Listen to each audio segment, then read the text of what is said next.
So we're walking around in a little graveyard in the town of Bibury. Off in the distance is the manor house, which was recently purchased by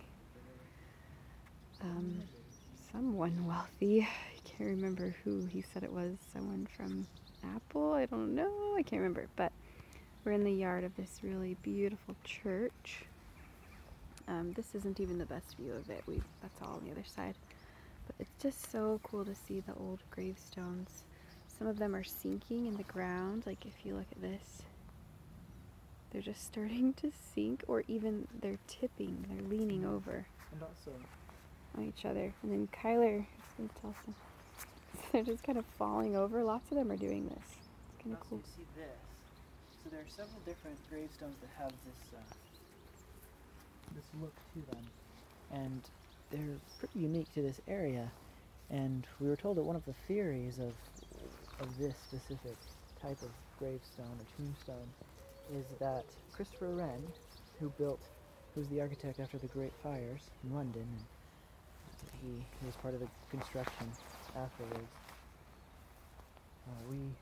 It's thought that potentially he actually recruited masons from this area. There were a lot of masons in the area, and it's possible that some of the masons that he recruited, when they died, then they received a special gravestone.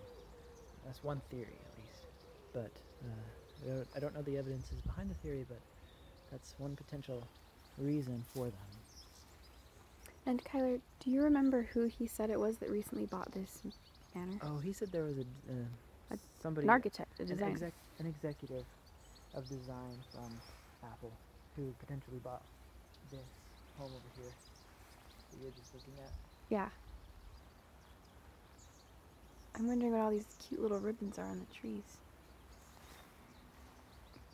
Inside the church building we saw a little tree with little notes on it that were little notes from kids to God, and they talked about compassion, and some of them were saying, "Help me be compassionate," and some of them were saying, "Please bless the world, that there may be more compassion." So it's kind of a cool thing.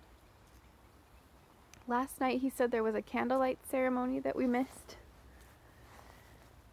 And yesterday he said he got to go up into the tower there because they had to fix something in with the heating system, and so he got to go up there. He's like, "If you had been here yesterday, we could have gone up. That would have been really neat." But he was really welcoming and said we could take as many pictures as we want.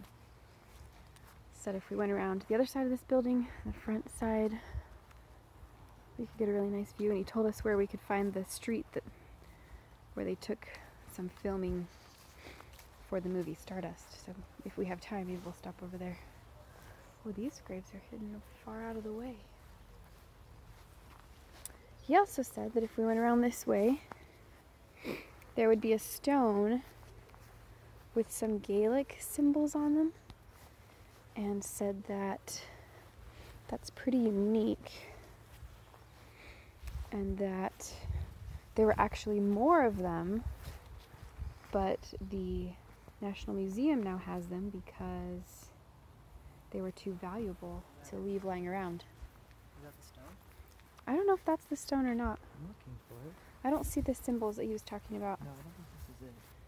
It's still kind of a cool compilation of gravestones there. I always feel a really peaceful spirit when I go to graveyards. These are different than typical graveyards because these people have been gone for a very long time. I wonder where that stone is that he talked about. He said around the back of the building. I don't see it anywhere here. I wonder what stone he was talking about.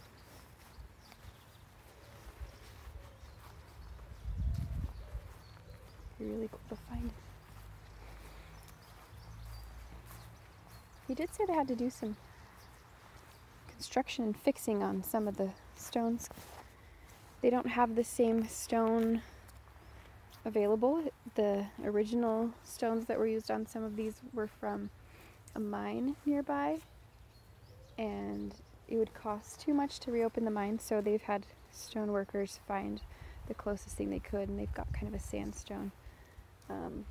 On this side it doesn't look like there have been as many repairs, but on the other side there were some where there was an obvious difference between the stones, and yet he said that within a couple years they will also sort of fade to match the stones around them.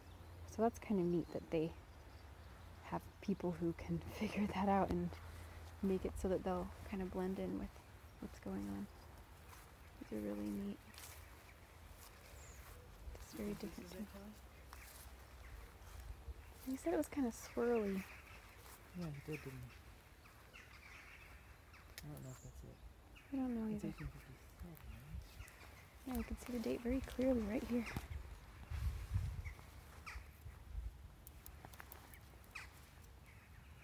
Can you see the name? That's the question. Yeah, I didn't see the stone he was talking about. Oh, I found it. It's right there on the wall. Right on the building. Yeah. So he said, is this still going? Mhm. He said that the stones like this is the only one that remains. The British Museum holds the others. So it's a Gaelic type stonework.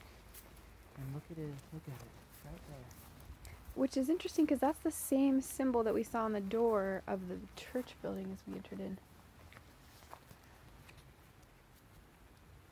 We don't know what it means, but maybe there'll be more context to it as we visit the Maybe in the British Museum British we'll see Museum. Maybe we'll try to look for that. it. Yeah, I wonder where the other ones went. I wonder if there was one here and they took it away. I don't know. It's pretty cool though.